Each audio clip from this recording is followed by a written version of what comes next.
Some names don't just belong to one person, they are from a whole age. One of those people was Lawrence Welk.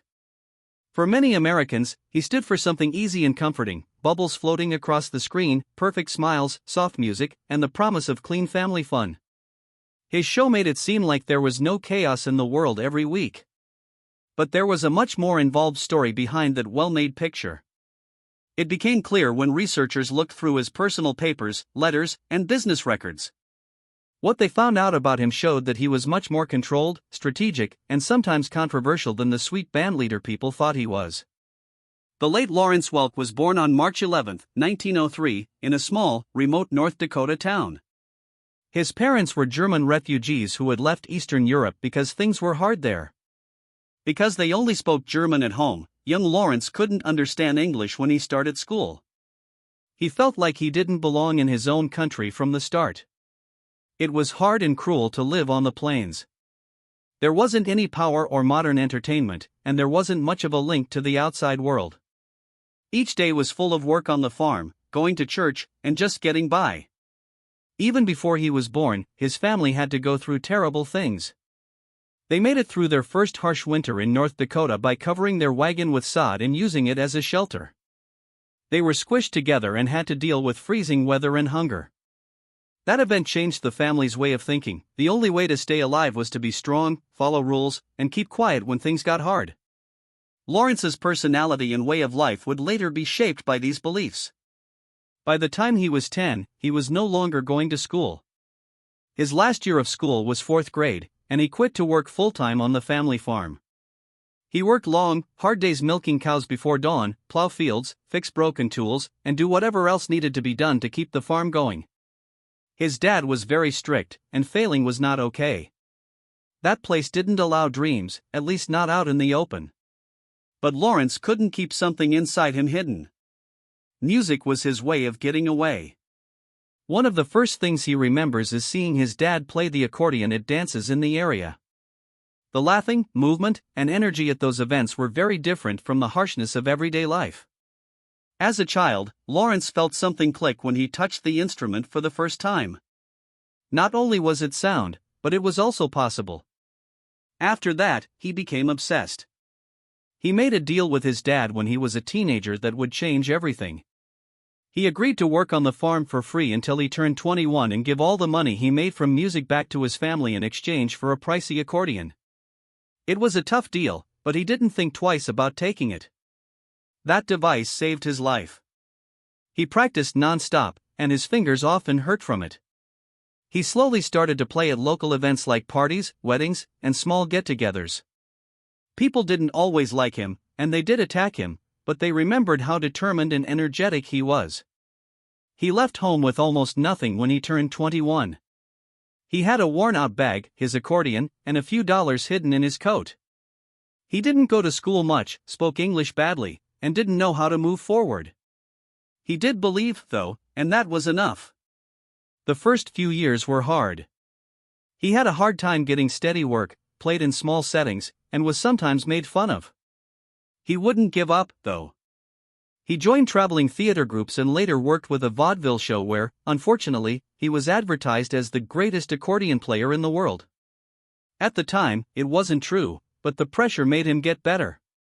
With more work and more practice, he slowly started to live up to the picture that was being sold to the public. He tried everything that might get people's attention as time went on and formed his own bands with strange names. The work was all over the place, and money was tight, but he kept going. When his band played on local radio, it was a big turning point.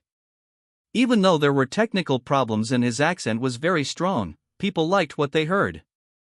The attention he got helped him build a following in his area and gave him a safe base to grow on.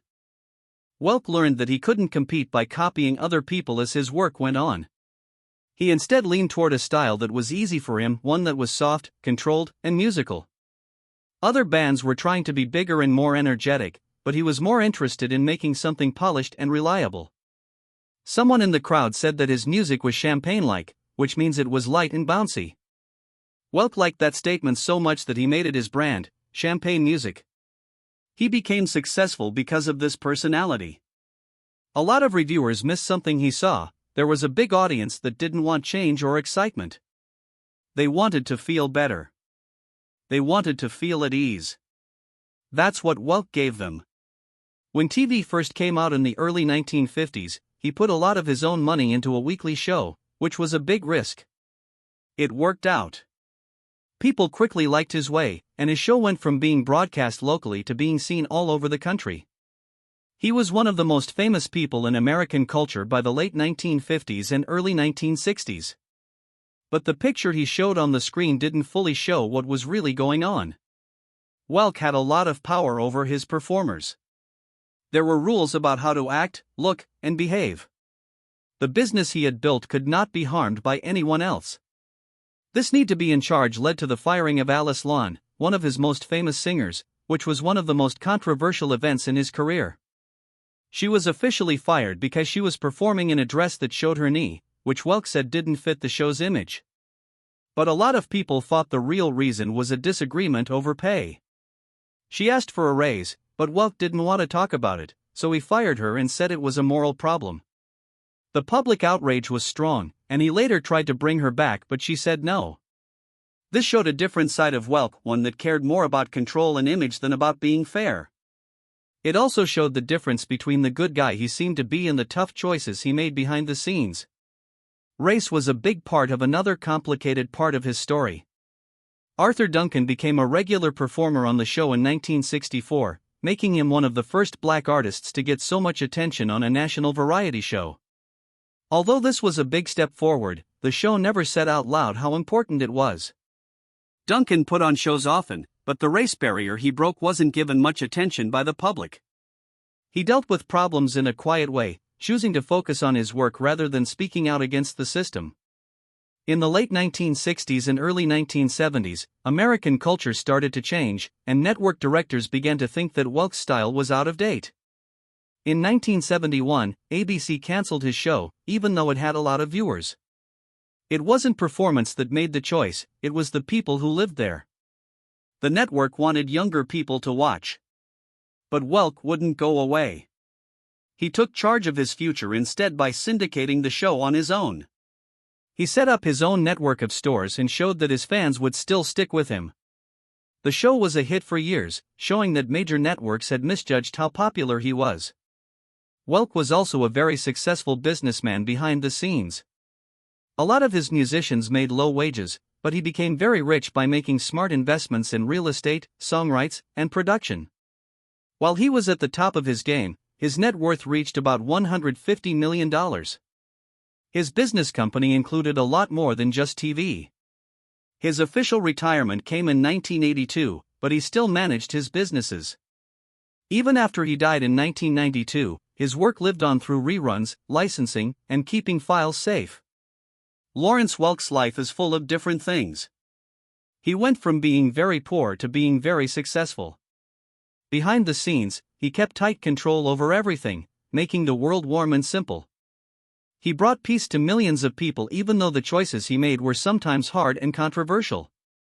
In the end, it's not just his success that makes his story so interesting, it's also how complicated it is. The man who sold America a picture of innocence was also a smart businessman, a perfectionist, and a tough survivor who changed people through suffering. He made his show look easy, but his real life was anything but easy. On March 11, 1903, Lawrence Welk was born in a little, remote town in